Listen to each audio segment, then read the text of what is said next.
The 6 best exercises to grow your glutes at any age.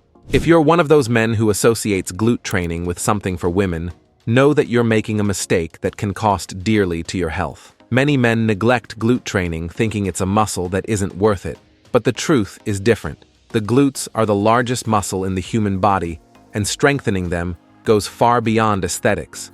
Strong glutes prevent back and knee pain, improve your posture and stability, and because they're the largest muscle group, they significantly increase the calories you burn at rest. In other words, by neglecting this training for a silly justification, you're losing gains, health, and quality of life. Before we begin, please tell us through the comments your name and the city where you're watching our content. We'd love to know. Exercise number 6. Donkey kick.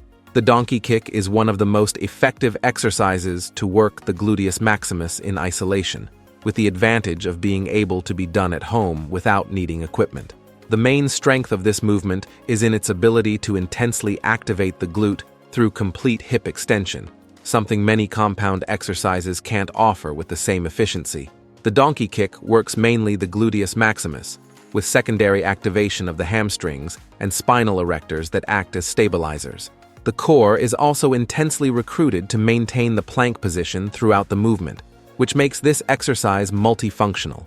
The contraction at the maximum point of extension is where the greatest muscle recruitment happens. To execute correctly, position yourself on all fours, with hands aligned with shoulders and knees aligned with hips. Keep your spine neutral, without excessive arching in the lower back. Contract your abdomen and lift one leg, keeping the knee bent at 90 degrees, as if you were pushing the heel toward the ceiling. The movement should be controlled, focusing on glute contraction. At the top of the movement, pause for 1 second to maximize muscle activation. Return in a controlled manner without touching the knee on the floor between repetitions to maintain constant tension. Perform 3 to 4 sets of 12 to 15 repetitions for each leg. Rest time between sets should be 45 to 60 seconds. Since the exercise works one side at a time, you can rest the indicated time after completing both legs, or do alternating with shorter rest. As you gain strength, increase to 15 to 20 repetitions before adding external resistance. The most common mistake is compensating with the lower back, arching the back excessively to lift the leg higher. This not only reduces effectiveness on the glute, but can cause lower back discomfort. Another mistake is performing the movement ballistically, using momentum instead of controlled muscle contraction. Many people also lift the leg with the knee extended, which transfers much of the work to the hamstrings and decreases focus on the glute. People with wrist problems may feel discomfort in the support position. In this case, support yourself on your elbows or use a padded support. Those who have knee pain when resting it on the floor should use a thicker mat or pillow. Pregnant women in advanced stages should avoid the all fours position. Exercise number 5. Sumo squat. The sumo squat is a powerful variation of the traditional squat that shifts the work focus from the quadriceps to the glutes and adductors. The sumo squat works intensely the gluteus maximus and medius, the thigh adductors, and secondarily the quadriceps and hamstrings. The spinal erectors and entire core are strongly activated to keep the spine stable. The width of the stance shifts the load to the inner thigh muscles, making this one of the few exercises that works adductors and glutes simultaneously with high intensity. To execute correctly, position your feet significantly wider than shoulder width, with toes pointing out at approximately 45 degrees. Keep your chest up and spine neutral throughout the movement. Descend by pushing your hips back and flexing your knees in the direction of your toes, not allowing them to move inward. Descend until your thighs are parallel to the floor or slightly below, keeping weight distributed throughout the entire sole of your feet. On the way up, push the floor through your heels and consciously contract your glutes at the top of the movement. Before we continue, don't forget to subscribe to the channel. Having constant access to science-based information is what will make you progress with health in the long term in the world of bodybuilding. Perform 3 to 4 sets of 8 to 12 repetitions. If you're using only body weight, increase to 15 to 20 repetitions. Rest time between sets should be 60 to 90 seconds, as it's an exercise that recruits large muscle groups and requires more recovery. Progressively increase the load while maintaining perfect technique. The most common mistake is allowing the knees to move inward during the descent or ascent, a pattern known as dynamic valgus that places excessive stress on the joints and drastically reduces glute activation. Another frequent mistake is leaning the trunk excessively forward, transferring work from the posterior chain to the lower back. Many people also don't descend deeply enough, limiting range of motion and consequently gains. Rounding the lower back at the bottom of the movement is another mistake that should be avoided at all costs. People with hip problems or low mobility may have initial difficulty with the wide stance. Start with a smaller opening and gradually increase as you gain mobility. Those with balance problems can start by holding on to a fixed support in front. Pregnant women should consult their doctor before performing deep squats. Exercise number 4, step up. The step up is an extraordinary unilateral exercise that develops strength, balance, and glute hypertrophy simultaneously. The beauty of this exercise is in its ability to simulate functional daily movements, like climbing stairs, while imposing an intense training stimulus. By working one leg at a time, the step-up exposes and corrects strength imbalances between limbs, something extremely common and that can limit your progress in bilateral exercises.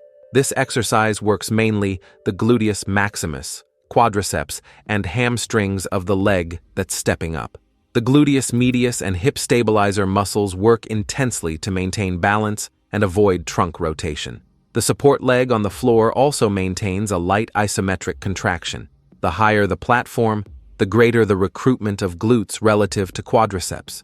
To execute correctly, choose a platform or box that allows your knee to form a 90-degree angle when the foot is supported. Place one foot completely on the platform, not just the toes. Keep body weight on the foot that's on the platform and push through the heel to step up, bringing the other leg up to the platform. The secret is to use the force of the upper leg to step up, not push off with the lower leg. Contract the glute at the top before descending in a controlled manner. A valuable tip is to imagine that the leg on the floor doesn't exist. All force should come from the leg that's on the platform. Keep your trunk upright and look forward throughout the movement. You can start without additional weight and progress by holding dumbbells in your hands or a barbell on your back as you gain confidence and strength. Perform 3 to 4 sets of 10 to 12 repetitions for each leg. Rest time between sets should be 60 to 75 seconds. You can do all repetitions on one side before switching, or alternate legs each repetition. Both approaches are valid. Choose the one that allows you to maintain better technique. The most common mistake is pushing off with the lower leg, which transforms the exercise into a jump instead of a controlled step-up. This drastically reduces the work of the glutes of the leg that should be doing the main effort. Another mistake is leaning the trunk excessively forward or letting the knee move inward during the step-up.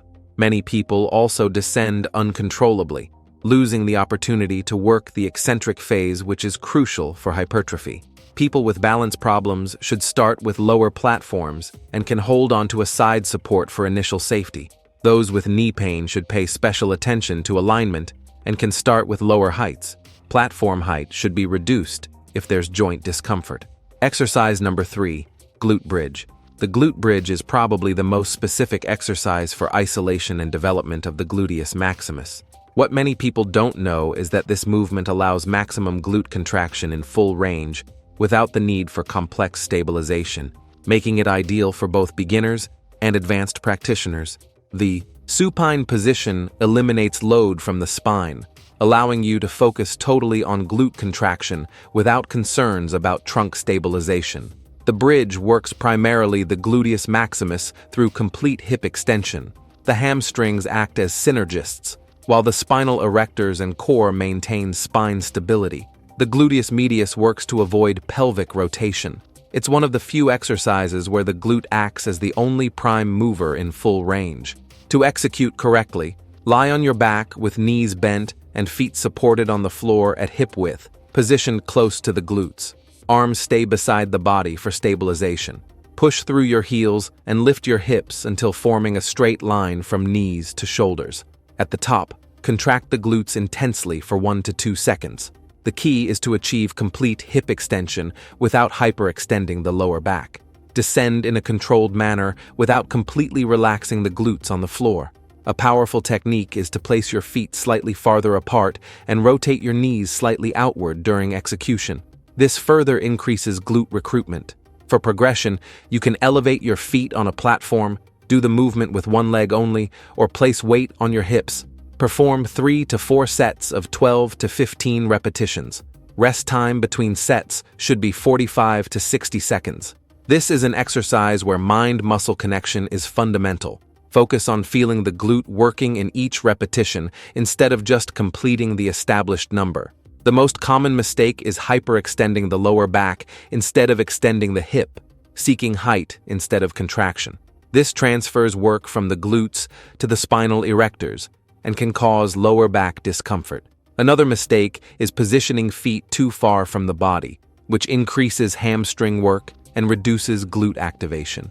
Many people also don't maintain contraction at the top or execute the movement too quickly, losing muscle tension. This exercise is safe for most people, including pregnant women in the first trimesters. People with neck problems should avoid pressing the neck against the floor during the movement. Those who feel cramps in the hamstrings should bring feet closer to the body and focus on pushing through the heels. Exercise number 2, lunge.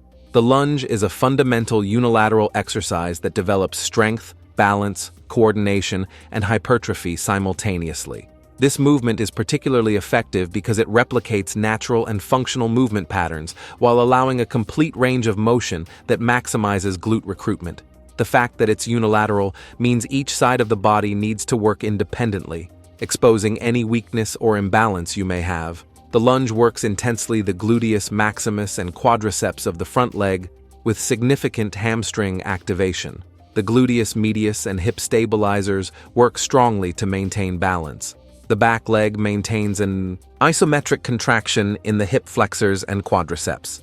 The core is strongly recruited to keep the trunk stable and upright throughout the movement.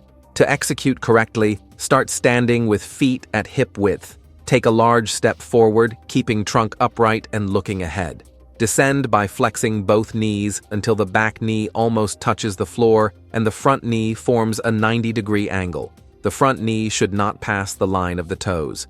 Push through the heel of the front leg to return to the starting position. Remember that the movement is up and down, not forward and backward. An essential tip is to imagine you're descending vertically between two walls, keeping your trunk completely upright. The initial step should be long enough to allow both knees to form 90 degrees in the lower position. You can do all repetitions on one side before switching, or alternate legs each repetition. Perform 3 to 4 sets of 10 to 12 repetitions for each leg. Rest time between sets should be 60 to 90 seconds. Start with body weight until you completely master the movement and balance. Then you can progress by holding dumbbells in your hands or a barbell on your back. The most common mistake is leaning the trunk excessively forward, which transfers work from the glutes to the back and can cause imbalance. Another frequent mistake is taking too short steps, which places the front knee beyond the toe line and increases joint stress. Many people also let the front knee move inward, a pattern that reduces glute activation and can cause injuries. Descending too quickly without control or hitting the back knee on the floor are other mistakes that should be avoided. People with balance problems should start by holding onto a fixed support on the side. Those with hip mobility limitations can take smaller steps initially. People with knee pain should pay special attention to alignment and may need to adjust step length. Pregnant women should have extra care with balance. Exercise number 1, hip abduction machine. The hip abduction machine is specific equipment that isolates the gluteus medius and hip abductors in a way that's practically impossible to replicate with free weight exercises. The importance of this exercise goes beyond aesthetics. The gluteus medius is fundamental for pelvic stabilization during gait and any unilateral movement. When it's weak, your body compensates in ways that can lead to lower back pain, knee pain, and even ankle pain. This is one of the few exercises that allows you to specifically work this muscle to fatigue. The hip abduction machine works primarily the gluteus medius and tensor fasciae latae, muscles responsible for hip abduction. The gluteus maximus, especially its upper fibers, is also activated. These muscles are essential for lateral pelvic stabilization and prevent collapse of the opposite hip during activities like running, climbing stairs, or simply walking. To execute correctly, adjust the equipment so that the pads are positioned on the outer part of the thighs, just above the knees. Sit with your back firmly supported on the backrest and hold the side handles. Keep your feet supported and initiate the movement by spreading your legs against the resistance to maximum comfortable amplitude. At the point of maximum opening, hold the contraction for 1 second. Return in a controlled manner, but don't allow the weights to touch completely to maintain constant tension. A valuable tip is to focus on contracting the outer side of the glutes instead of just pushing with your legs. You'll know you're doing it right when you feel an intense burning in the lateral region of the glutes. Avoid leaning your trunk forward or using body momentum to help with the movement. Perform 3 to 4 sets of 12 to 15 repetitions. This is a smaller muscle that responds better to slightly higher repetitions. Rest time between sets should be 45 to 60 seconds. Start with moderate load that allows you to complete all repetitions with perfect technique, gradually increasing as you gain strength. The most common mistake is using excessive load that forces the use of momentum or trunk inclination to complete the movement. This not only reduces effectiveness, but can cause lower back discomfort. Another mistake is executing the movement too quickly, without control of the eccentric phase. Many people also don't use complete range, doing short movements that limit muscle recruitment. Allowing the weights to hit completely between repetitions eliminates constant tension and reduces growth stimulus. This exercise is safe for most people. Those with hip problems should start with very light loads and assess if there's discomfort. Pregnant women can generally perform this exercise, but should consult their doctor. People who feel discomfort on the inner part of the thighs should check the adjustment of the equipment pads.